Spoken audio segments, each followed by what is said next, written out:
Graça e paz, Deus abençoe a todos. Estamos de volta ainda falando sobre a revelação messiânica no Antigo Testamento,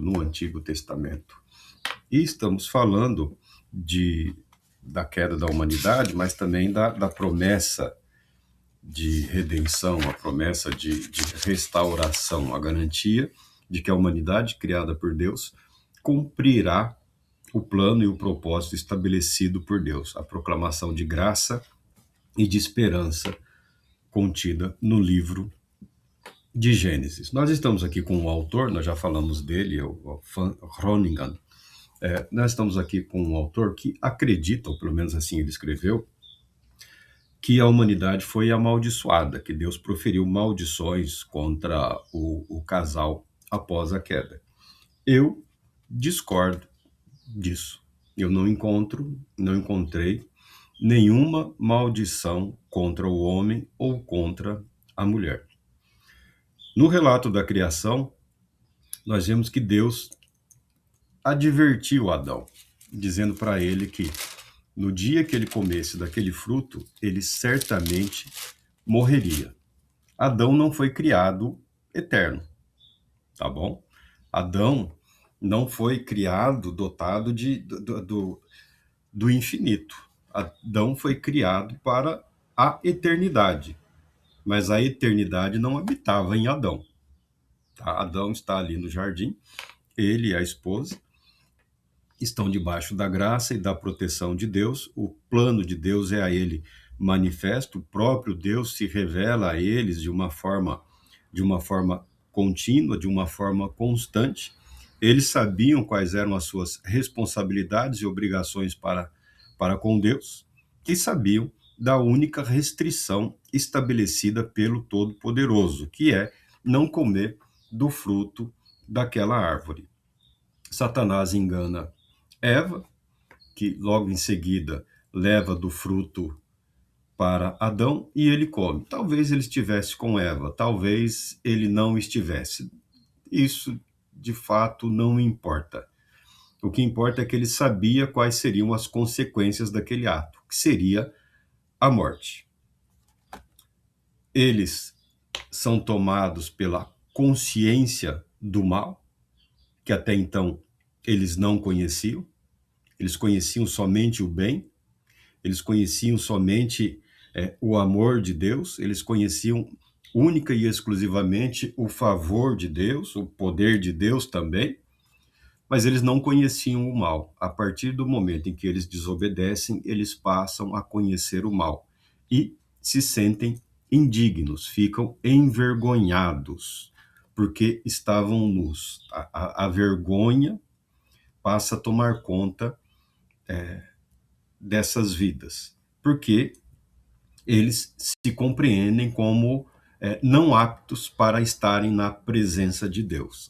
A consequência do pecado, a consequência do fracasso, a consequência de não alcançar o objetivo para o qual eles foram criados, tendo recebido os meios necessários para que atingissem aquele objetivo. O fracasso, a queda é isso. Deus não pediu nada absurdo para Adão ou para Eva. E Deus também não nos pede nada que seja absurdo. Diante do pecado, Deus se apresenta graciosamente diante de uma humanidade aqui indigna, diante de uma criatura vil e desprezível que viola as normas e as regras da criação, aqui a própria serpente, mas com a serpente aqui você precisa estar apto a enxergar o ser ou a criatura que está manipulando e controlando aquele ser. Quando Deus pergunta para Adão, onde é que você está? Adão responde, ouvi a tua voz no jardim e porque estava nu, tive medo e me escondi. Deus pergunta, quem te fez saber que estavas nu? Comestes da árvore que te ordenei que não comesses? Então, disse o homem, aí vem, né, as consequências do pecado. Adão não admite diretamente a sua culpa, a sua responsabilidade, o seu ato, a sua decisão livre de comer daquela fruta. Isso é interpretado posteriormente como ele tendo amado mais a criatura ou a si mesmo do que o Criador. Eva foi criada a partir do Adão. Então, essa devoção a si mesmo. Ele decide permanecer em comunhão com Eva, aceitando a sugestão dela para que ele também comesse daquele fruto. Tá? Amar menos, na linguagem dos tempos antigos, é traduzido como odiar, amar menos. Tá? Então, Adão responde a Deus: a mulher que me deste por esposa, ela me deu da árvore e eu comi. A mulher que o Senhor me deu, né? Adão aqui, ele tenta se justificar dizendo que parte da culpa é do próprio Deus, porque ele não tinha pedido nada e foi Deus quem criou a mulher para evitar que Adão sofresse, experimentasse a solidão. Aí Deus passa a perguntar para a mulher: que é isto que fizeste? A mulher respondeu: a serpente me enganou e eu comi. Adão não está mentindo, Eva não está mentindo, mas eles estão procurando se justificar, a autojustificação. Ninguém está isento das consequências, das responsabilidades decorrentes dos seus atos ou das suas atitudes ou decisões diante de Deus. A partir desse momento, Deus se volta para a serpente e amaldiçoa a serpente, dizendo: maldita és entre todos os animais domésticos e o és entre todos os animais selváticos. Rastejarás sobre o teu ventre e comerás pó todos os dias da tua vida. A criatura, o ser, a serpente foi amaldiçoada. Nós conhecemos a serpente como serpente. Ninguém faz uma ideia absoluta de como era essa criatura antes de sofrer essa maldição. Lendo aí os rabinos, que eles gostam de pensar ou refletir sobre esses temas, né, eles imaginam como um animal majestoso, um animal magnífico, muito bonito, que foi reduzido a essa condição, a essa situação que a humanidade conhece. Essa é a maldição sobre o ser, a criatura, sobre o instrumento de Satanás. Logo em seguida, o Senhor Deus faz uma afirmação de inimizade até que se consume a redenção da humanidade, que é o chamado proto-evangelho. Porém, inimizade entre ti e a mulher, entre a tua descendência e o seu descendente. Este te ferirá a cabeça e tu lhe ferirás o calcanhar. O calcanhar. É o proto-evangelho, a promessa de que o descendente, o filho da mulher, destruiria o inimigo. A serpente não, destruiria Satanás. Nós sabemos, pela Bíblia, todo o desenvolvimento da promessa de redenção, até a vinda de Cristo Jesus, o Messias, o Senhor e o Salvador. E nós sabemos também, através da Bíblia, todo o desenvolvimento dessa inimizade entre Satanás e a humanidade criada, em especial a descendência que traria o Cristo Jesus, o Messias. A atuação de Satanás, ela é invariavelmente a mesma. Satanás não é capaz de gerar vida, ele não é capaz de criar vida. Então, ele invadiu uma criatura, ele invadiu um ser para alcançar os seus propósitos. E é assim que o inimigo da humanidade continua agindo através dos tempos, através da história. De tempos em tempos se levantam homens e mulheres, grupos inteiros, que se colocam como instrumentos da atuação satânica, como instrumentos do agir do diabo com o objetivo de destruir, de corromper, de adulterar a verdade revelada por Deus. Então a Bíblia deixa claro como será constante a atuação do inimigo contra a humanidade até o dia em que Cristo Jesus retornar e destruirá o chamado homem da iniquidade. O homem da iniquidade será total e absolutamente destruído quando da vinda de Cristo Jesus. Haverá uma cumplicidade, como tem havido através da história, entre o homem e o inimigo de Deus e o inimigo da humanidade. O inimigo da humanidade. Quando Eva tem o primeiro filho homem, que é Caim, ela agradece a Deus. Ela agradece a Deus. Com a ajuda de Deus, tive um filho. A expectativa dela já era de que aquele filho seria o que desfaria, que libertaria a humanidade da situação causada, promovida pelo pecado. Em seguida, ao nascimento de Caim, ela tem mais um filho, que é Abel. Um se torna pastor, o outro se torna agricultor. Com 2 filhos homens, certamente inúmeras filhas mulheres, com 2 filhos homens, resta a dúvida e o questionamento: quem será o que trará a redenção? Desta vez, Satanás consegue influenciar, consegue motivar o Caim.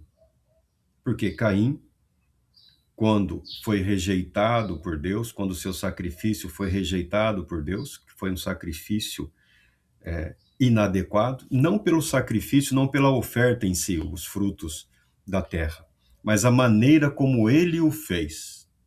A maneira como ele o fez. A Bíblia fala que Deus se agradou de Abel e da oferta de Abel. Então o problema passa a residir, o problema é encontrado no Caim.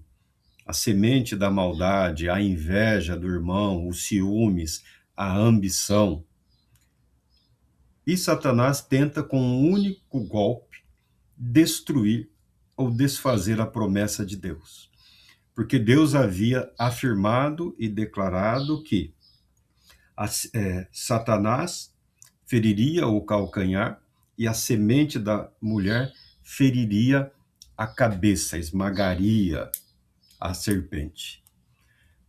Caim, agindo como instrumento de Satanás, esmaga a cabeça do irmão Abel, tentando, mais uma vez, inverter ou subverter a palavra e a promessa de Deus, tentando impedir o cumprimento da promessa de Deus, tentando impedir o cumprimento da palavra de Deus. Ele se levanta contra Deus. O homem e Satanás, Caim e Satanás, assim agem, tentando desfazer a palavra de Deus, a palavra da promessa. Depois de algum tempo, nós vemos o Sem e toda uma linhagem, toda uma descendência. E Deus sendo bastante tolerante e compassivo com Caim.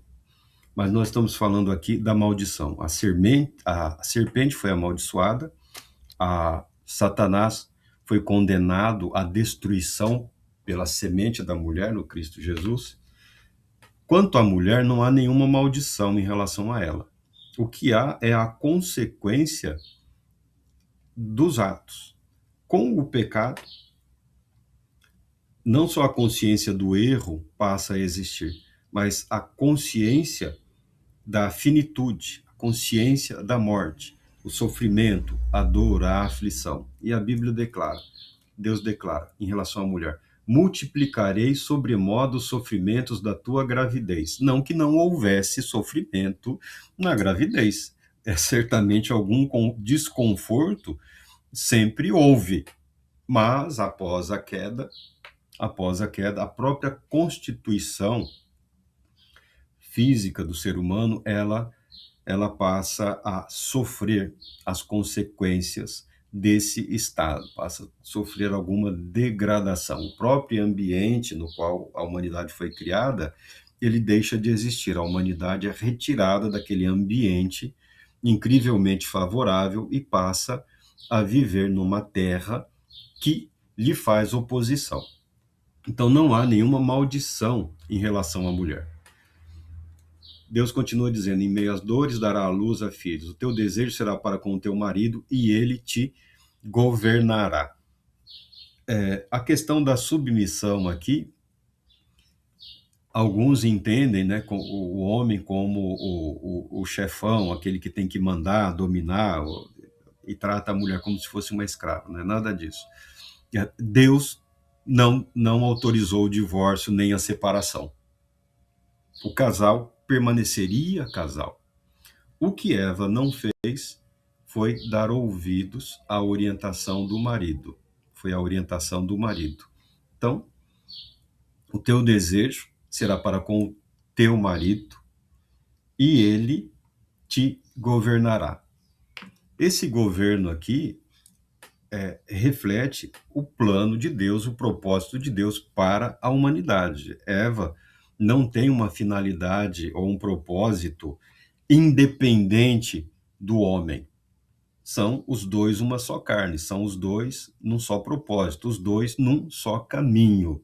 E o que foi dito ao homem, que foi criado primeiro, prevalece. O plano de Eva de se aventurar aí numa investigação própria resultou no fracasso dos dois, pela iniciativa de Eva e pela conivência, pelo silêncio de Adão. Em relação a Adão, também não há nenhuma maldição. A Bíblia declara: visto que atendestes à voz de tua mulher, Deus chama a atenção. Você sabia que não podia. A mulher te ofereceu, você não tinha que comer. Foi a chance, a oportunidade de Adão sair-se vencedor naquela prova, naquele teste. Mas ele preferiu, ele teve medo de perder a sua companheira, porque ele havia prometido diante de Deus que os dois eram uma só carne, um só propósito, um só ser, uma só criatura. E ele não se afasta do seu compromisso com a mulher, mas se afastou do seu compromisso com Deus. Em relação a Adão, Deus declara: visto que atendeste a voz da tua mulher e comeste da árvore que eu te ordenara não comesses, maldita é a terra. A maldição recai sobre a terra. Maldita é a terra por tua causa. Não está dizendo que maldito é Adão. Maldita é a terra por tua causa. Em fadigas obterás dela o teu sustento durante os dias da tua vida. Ela produzirá também cardos e abrolhos, e tu comerás a erva do campo. No suor do rosto comerás o teu pão, até que tornes a terra, pois dela foste formado, porque tu és pó e ao pó retornarás. Não há maldição sobre Adão e não há maldição sobre Eva. Há uma promessa, há uma renovação do compromisso estabelecido por Deus para aquele casal. E a partir do pecado, esse casal enfrentaria as consequências do seu ato. Entenderia o significado e a extensão do pecado, da perda. O que aconteceu aqui com o evento terrível, o primeiro homicídio, o primeiro assassinato do filho Abel. A partir daí, eles começaram a ver, a compreender, a viver, a experienciar as consequências do erro. Mas não viveram o abandono de Deus. Deus não abandonou a sua criação. Deus não se afasta da sua criação. Deus não amaldiçoa a humanidade. O plano estabelecido por Deus deve continuar, só que agora com oposição. Oposição feita pelo próprio Satanás, oposição que virá da terra, da criação, e oposição que virá da interferência e da influência de Satanás na própria humanidade, ou seja, literalmente a humanidade ela passa a sofrer na própria carne as consequências dos seus atos.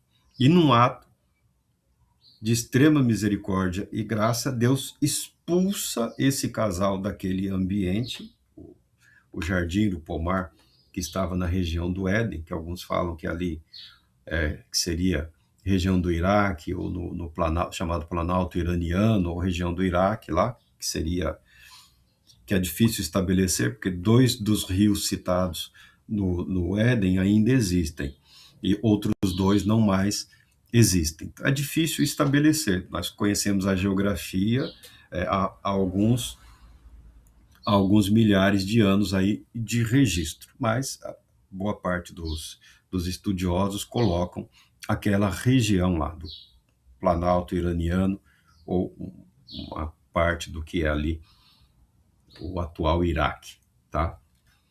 E a Bíblia declara aqui: e deu o homem o nome de Eva, sua mulher, por ser a mãe de todos os seres humanos, a maternidade.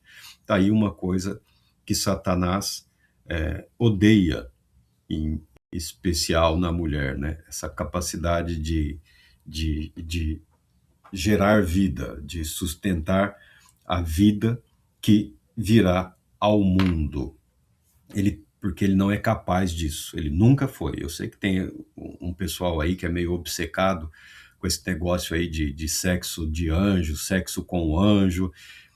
É uma interpretação espúria, é ridículo. Eu sei que tem até reverendão aí que acredita nessas coisas, não, mas é uma interpretação assim, muito chula, porque não leva em consideração a diferença de natureza e de propósito entre os seres criados. Os seres criados para o céu, os anjos, os mensageiros de Deus, são espirituais. Não, ainda que eles possam se apresentar como homens, eles não podem assumir a natureza humana. Eles não têm como assumir a natureza humana.